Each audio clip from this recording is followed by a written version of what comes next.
আমি 4টি বিষয়ের কথা বলবো, যেগুলো রমজানে হয়তো কম বেশি আপনি করেছেন আল্লাহর তৌফিকে। সেই 4টি আমলকে আপনি যদি রমজানের পরেও ধরে রাখতে পারেন, আমি আল্লাহর কাছে বিশ্বাস করি, আল্লাহর কাছে আমার সুধারণা যে আল্লাহ তাআলা আপনার রমজানকে সাকসেস করেছেন, আল্লাহ আপনার রমজানকে কবুল করেছেন, কারণ আপনাকে আল্লাহ আবারও ইবাদতের তৌফিক দিয়েছেন। আর সেই 4টি কাজের প্রথম কাজ হলো, আমরা অনেকেই আলহামদুলিল্লাহ সারা বছর নামাজ নিয়ে অবহেলা কম বেশি করলেও রমজান মাসের সম্মানে, তাকওয়ার মাস হিসাবে, কোরআন নাজিলের মাস হিসাবে, শ্রেষ্ঠ মাস হিসাবে, ইবাদতের মৌসুম হিসাবে রমজানে অনেকেই পুরুষরা 5 ওয়াক্ত নামাজ মসজিদে গিয়ে পড়ার চেষ্টাটা করেছে। মা বোনরা ওয়াক্ত হওয়ার পর দেরি না করে তারা নিজ নিজ অবস্থানে নামাজটা আদায় করার চেষ্টা করেছে। রমজানের পরে এই 5 ওয়াক্ত নামাজ যেটা রমজান মাসে আপনি সঠিকভাবে করেছেন, এই নামাজটা যদি আপনি ধরে রাখেন, 5 ওয়াক্ত নামাজ কি শুধু রমজানের ইবাদত না রমজানের পরেরও ইবাদত?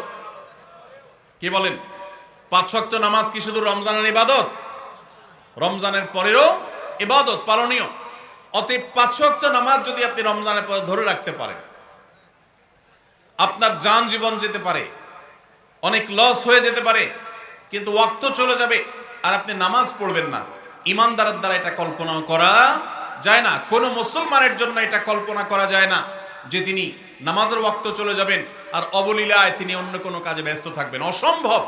এর সাথে ইমানের সাংঘর্ষিকতা এই লেভেলের যে ওমর ইবনুল খাত্তাব রাদিয়াল্লাহু তাআলা বলেছেন, লা হাজ্জা ফিল ইসলামি লিমান তারাকাস সালাহ। যে ব্যক্তি ইচ্ছাকৃতভাবে নামাজ ছেড়ে দেয়, নামাজ ত্যাগ করে, অন্য কাজে মগ্ন থাকে, ওয়াক্ত চলে যায়, ইসলামে তার কোনো হিস্সা নাই, কোনো অংশ নাই, কোনো ভাগ নাই। সে নিজেকে মুসলিম দাবি করবার কোনো নৈতিক অধিকার নাই যে নামাজ ইচ্ছাকৃত পড়ে না, ত্যাগ করে। রমজান মাসের 5 ওয়াক্ত নামাজটা যদি আপনি সারা বছর ধরতে পারেন, এটাকে যদি আঁকড়ে ধরতে পারেন এবং ধরে রাখতে পারেন, তাহলে আপনি একটি আমলে সাকসেস। নাম্বার 2, রমজান মাসে আমরা অনেকেই আল্লাহর দেয়া তৌফিকে গুনাহ এবং পাপাচারের কাছ থেকে বেঁচে থাকার চেষ্টা করেছি। চোখের জিনা, কানের গুনাহ, হাত দ্বারা কৃত অপরাধ, নানাবিধ অপরাধ থেকে আমরা বেঁচে থাকার চেষ্টা করেছি। আল্লাহ তৌফিক দিয়েছেন। কেন? কারণ রমজান মাস তাকওয়ার মাস, গুনাহ ছাড়ার মাস, সেজন্য আমরা গুনাহ ছাড়ার চেষ্টা করেছি। এই যে রমজান মাসে আমরা পাপাচারের কাজ বর্জন করে থাকার চেষ্টা করেছি, রমজানের পরেও যদি এই চেষ্টাটাকে অব্যাহত রাখতে পারি, এটাকে যদি আমরা ধরে রাখতে পারি, ইনশাআল্লাহ আমার রমজান সাধনা সার্থক হয়েছে, আমার রমজান ইবাদত কবুল হয়েছে আল্লাহর কাছে। এটা বুঝার সবচেয়ে বড় আলামত হলো রমজানের পরেও আপনি আমল ইবাদতের পাশাপাশি গুনাহগুলো থেকে বেঁচে থাকার চেষ্টা করছেন। আপনি কোনো পাপের কাজ করতে যাচ্ছেন, মোবাইলে কোনো হারাম ভিডিও দেখতে যাচ্ছেন, হারাম কোনো বিষয় আপনি লিপ্ত হতে যাচ্ছেন, সাথে সাথে আপনার যদি আল্লাহর কথা স্মরণ হয় আর আপনি ওই হারাম থেকে নিজেকে বাঁচিয়ে রাখতে পারেন, তাহলে আপনার রমজান সাধনা সার্থক। আপনি আর কিছু না পারেন, রমজানের এই 2টি কাজ, প্রথমত 5 ওয়াক্ত নামাজ, দ্বিতীয়ত হলো যেই কোনো পাপাচার থেকে বেঁচে থাকা, এই 2টা যদি করতে পারেন তাহলে অনেকাংশেই আপনার রমজান সফল এবং সার্থক ইনশাআল্লাহ। প্রিয় ভাইরা আমার, আল্লাহ যেখানে বলেই দিয়েছেন ইন্নামা ইয়াতাকাব্বালুল্লাহু মিনাল মুত্তাকিন, আল্লাহ শুধু মুত্তাকিদেরটাই কবুল করেন। মুত্তাকি না হয়ে আল্লাহর কাছে কিছু উপস্থাপন করলে, পেশ করলে, দান দক্ষিণা করলে, কুরবানি করলে, নেক আমল করলে আল্লাহ সেটা কবুল করেন না, মুত্তাকিদেরটাই কবুল করেন। অতএব আপনি মুত্তাকি কিনা তার পরিচয় হবে, তার প্রমাণ হবে আপনি পাপাচার থেকে বাঁচার জন্য সংগ্রাম করছেন কিনা। আপনি যদি গুনাহ থেকে বাঁচার জন্য সংগ্রাম করেন, চেষ্টা করেন, সাধনা করেন, পরিশ্রম করেন, নিয়ত করেন, ইচ্ছা করেন এবং এর জন্য আপনি পদক্ষেপ গ্রহণ করেন, তাহলে তার মানে হলো আপনি মুত্তাকি। যত বেশি গুনাহ থেকে বাঁচার চেষ্টা করতে পেরেছেন তত বড় মাপের মুত্তাকি। আর যত বড় মাপের মুত্তাকি, রমজানের ইবাদত তত বেশি আল্লাহর কাছে কবুল হয়েছে, সেই ধারণা আল্লাহর কাছে আমরা পোষণ করতে পারি ইনশাআল্লাহ। প্রিয় ভাইরা আমার, একজন সাহাবী নবী করিম সাল্লাল্লাহু আলাইহি সাল্লামকে জিজ্ঞাসা করেছেন, হে আল্লাহর রাসূল, কিভাবে আমি সবচেয়ে বড় ইবাদত গুজার হব, সবচেয়ে বড় আমলকারী কিভাবে হতে পারি? আমাদের কাছে বহু মানুষ কাগজ লিখে পাঠান, চিরকুট লিখে দেন, যে হুজুর কোন আমলটা করলে বেশি সওয়াব হবে, আল্লাহ বেশি সন্তুষ্ট হবেন, আল্লাহর ইবাদত বেশি হবে কোন আমলটা করলে? প্রিয় ভাইরা আমার, নবী করিম সাল্লাল্লাহু আলাইহি সাল্লাম বলেছেন, ইত্তাকিল মাহারিমা তাকুন আবাদান নাস।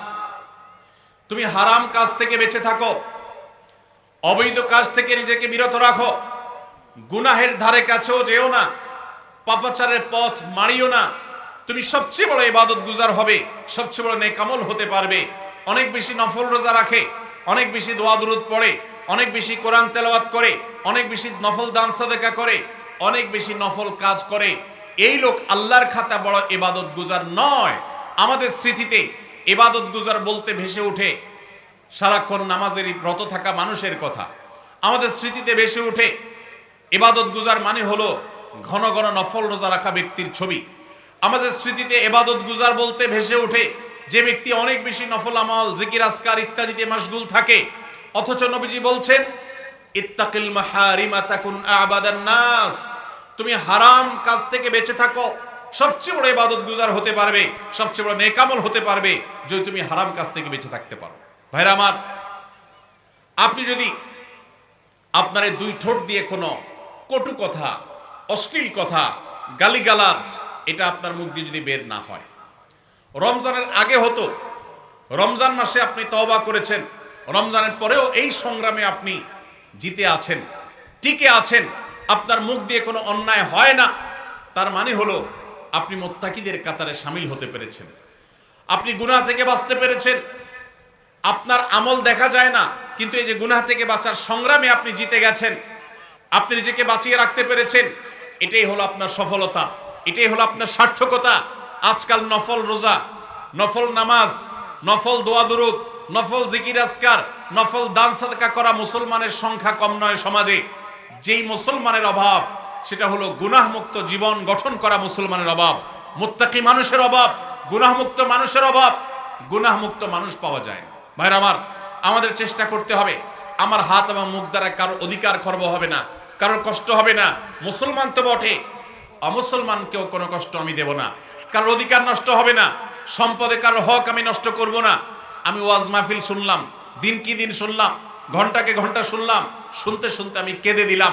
2 পয়সার কোনো ভ্যালু নাই যদি আমি দোকানদারি করতে গিয়ে কাস্টমারের সাথে 2 নাম্বারি করি, কাস্টমার হয়ে দোকানদারের সাথে 2 নাম্বারি করি, জমির আইল ঠেলাঠেলি করি, আরেকজনের ফসল আমি নিজে তুলে নিয়ে আসি, অন্যায়ভাবে কারোর হক নষ্ট করি, কথা দিয়ে কাউকে কষ্ট দেই, আচরণ দিয়ে কাউকে কষ্ট দেই, কারোর কোনো অধিকার নষ্ট করি, কারোর গীবত শিকায়েত করি, কারোর পেছনে তার সমালোচনা করি, বিদ্রুপ করি, কাউকে আমরা ব্যঙ্গ নামে ডাকি, ফেসবুকে, সোশ্যাল মিডিয়াতে অথবা অফলাইনে অনলাইনে যে কোনো সেক্টরে, যে কোনো জায়গাতে, যেই কোনো প্ল্যাটফর্মে এই ধরনের গুনাহের কাজে যদি আপনি লিপ্ত থাকেন, তো আপনার এই শত শত মাহফিল, হাজারো মাহফিল শোনা, মাহফিলে আসা, এটার কোনো মানে হতে পারে না।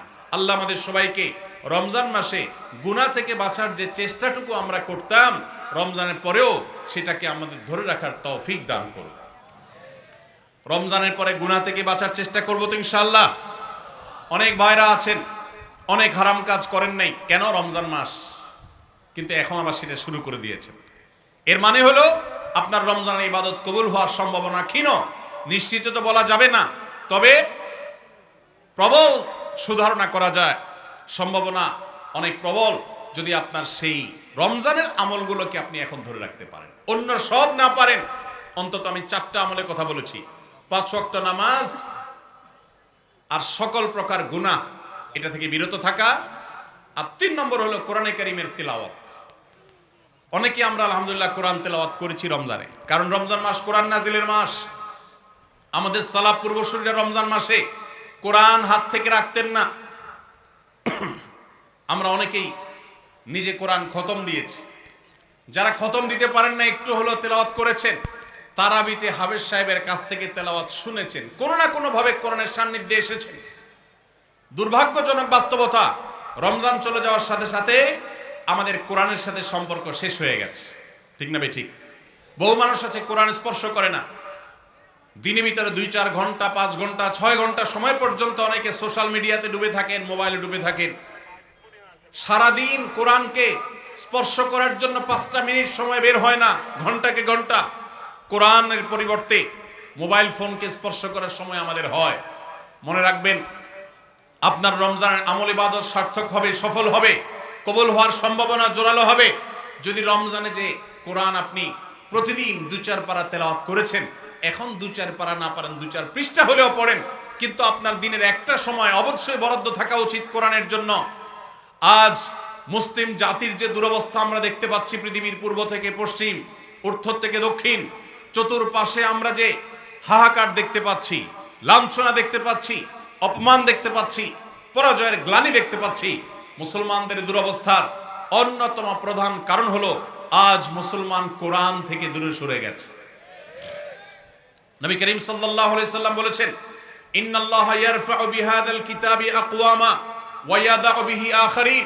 আল্লাহ রাব্বুল আলামিন এই কোরআনের মাধ্যমে বহু জাতির মর্যাদাকে আকাশে তুলবেন।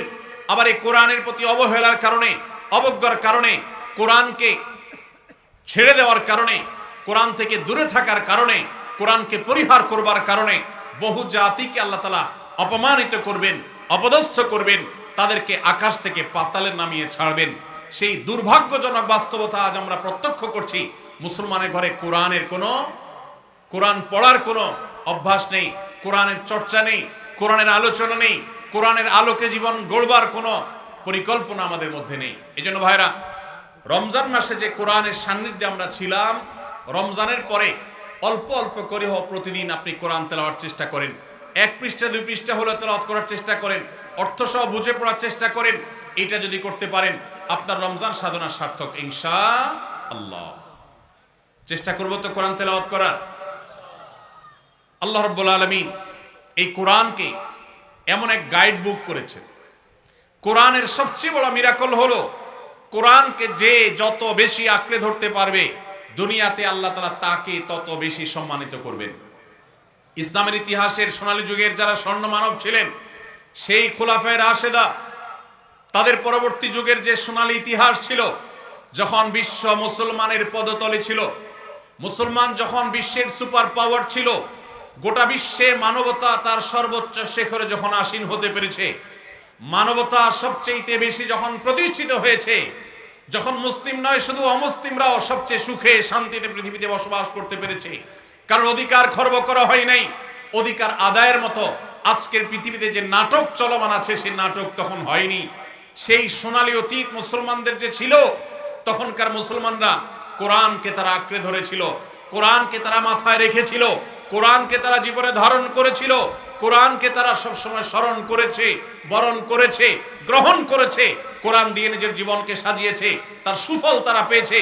আজ কোরআন আমাদের কাছে অবহেলিত, কোরআন আমাদের কাছে আজ সবচেয়ে বেশি পরিত্যক্ত। যেই গ্রন্থ বছরে আমরা রমজান মাস ছাড়া অনেকে উল্টায় দেখি না, পাঠ করি না। মোবাইলে আমার বহু অ্যাপ আছে, সাথে কোরআনের অ্যাপও আছে। আমি সোশ্যাল মিডিয়ার অ্যাপগুলো দিনের ভিতরে 50, 60, 70, 80, 100 বার ওপেন করলেও কোরআনের অ্যাপটা দিনে একবার ওপেন করা হয় না। কোরআনের জন্য কোনো সময় আমার বরাদ্দ নাই। আমাদের বাসা বাড়িতে অনেক কিছু চলে, কোরআন তেলাওয়াত চলে না।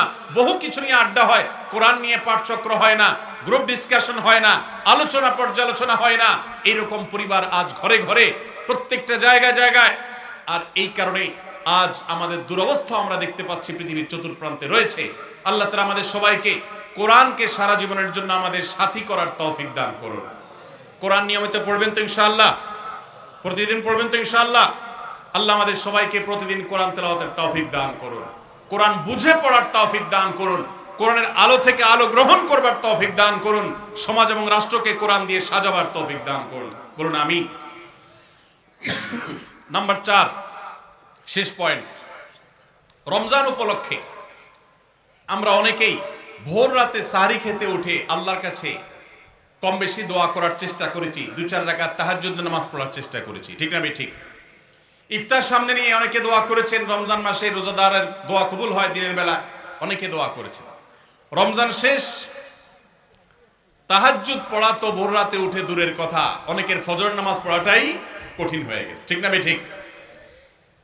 আজ রমজানের পরে রমজানের সেই আমলের ধারাবাহিকতা, অর্থাৎ ভোর রাতে তাহাজ্জুদের নামাজ পড়ার যদি কেউ অভ্যাস ধরে রাখতে পারেন, এটা হবে সবচেয়ে বড় অর্জন। এটা যদি না পারেন অন্তত ফজরের নামাজ, 5 ওয়াক্ত নামাজ তো পড়বেনই, ফজর নামাজ স্পেশালি জামাত যাতে কোনোভাবে মিস না হয়। আর দিন এবং রাত 24 ঘন্টার কোনো একটা সময় আল্লাহর কাছে দুহাত তুলে দোয়া করার অভ্যাস গড়ে তুলবেন, চেষ্টা করবেন তো ইনশাআল্লাহ। কয়েকটা সময়ের দোয়া আল্লাহর কাছে করলে সেটা বিফলে যায় না। এর ভিতরে একটা হলো ভোর রাতের দোয়া, আরেকটা হলো 5 ওয়াক্ত নামাজের পরের দোয়া, আরেকটা দোয়া কবুলের সময় আছে শুক্রবারে। কোন সময় হাদিস এটা ফিক্স করা হয় নাই, তবে হাদিস বিশ্লেষকগণ অনেকেই বলেছেন সেই সময়টা হলো জুমার দিন আসরের পরের সময়। জুমার দিন আসরের পরে সূর্য ডুবার আগ পর্যন্ত আল্লাহর কাছে যদি দোয়ায় মাশগুল থাকেন, বাসা বাড়িতে আছেন, কর্মস্থলে আছেন, রাস্তাঘাটে আছেন, যেখানে যে অবস্থায় আছেন, জুমার দিন শুক্রবার বাদ আসর সূর্য ডুবার আগ পর্যন্ত দোয়া কবুলের মোক্ষম একটা সময়, অসাধ্য সাধন করবার সময়, একেবারে অসম্ভবকে সম্ভব করার সময়, আল্লাহর কাছ থেকে সবকিছু নিজের করার সময়। এই জন্য এই সময়গুলো আমরা মিস করব না। তো রমজান মাসের দোয়ার অভ্যাসটা যদি রমজানের পরে আপনি ধরে রাখতে পারেন, ব্যাস এনাফ। 5 ওয়াক্ত নামাজ, সকল প্রকার হারাম পাপাচার বর্জন, কোরআনে কারীমের তেলাওয়াত অল্প অল্প করে হলেও প্রতিদিন একটা সময় ফিক্স করে যে এই সময় কোরআন তেলাওয়াত ছাড়া কিছু করব না। ঘুম থেকে উঠে প্রথম কাজ হবে ওযু করে আমি কোরআন তেলাওয়াত করব, ফজর নামাজের পরে একটু পড়ব। আর 4 নম্বর হলো দিন এবং রাতের কোন একটা সময় আল্লাহর কাছে দোয়া করার অভ্যাস করব। অনেক লোক আছি আমরা যে 24 ঘন্টার ভিতরে সপ্তাহে সপ্তাহ, মাসকে মাস চলে যায়। অনেক নিয়মিত নামাজি মানুষ আছেন, অনেক দাড়িওয়ালা মানুষ আছেন, এমনকি অনেক মাদ্রাসার ছাত্র, এমনকি আলেমও আছেন।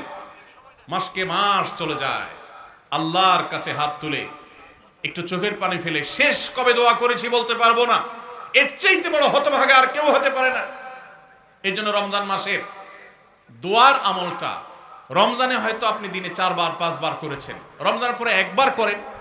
রমজানে হয়তো 10 মিনিট 15 মিনিট 20 মিনিট ধরে দোয়া করেছেন, রমজানের পরে অন্তত 2 মিনিট ধরে দোয়া করেন। এই 4টা কাজ, 5 ওয়াক্ত নামাজ, সকল পাপাচার বর্জন, কোরআনে কারীমের তিলাওয়াত, আর দিন এবং রাতের কোন একটা সময় আল্লাহর কাছে দোয়ায় মাশগুল হওয়া, এই 4টা কাজ রমজানের, এগুলো যদি আপনি ধরে রাখতে পারেন তো ইনশাআল্লাহ আপনার রমজান সাধনা, আপনার রমজানের ইবাদত বন্দেগী আল্লাহর কাছে কবুল হয়েছে। আল্লাহ আপনাকে মুত্তাকি হওয়ার তৌফিক দিয়েছেন, মুত্তাকিদেরটাই আল্লাহ কবুল করেন। অতএব আপনার রমজানের ইবাদত এবং সাধনা কবুল হয়েছে, সার্থক হয়েছে, সেই সুধারণা আপনি পোষণ করতে পারেন। সবাই চেষ্টা করবো তো ইনশাআল্লাহ। আল্লাহ আমাদের সবাইকে সেই তৌফিক দান করুন।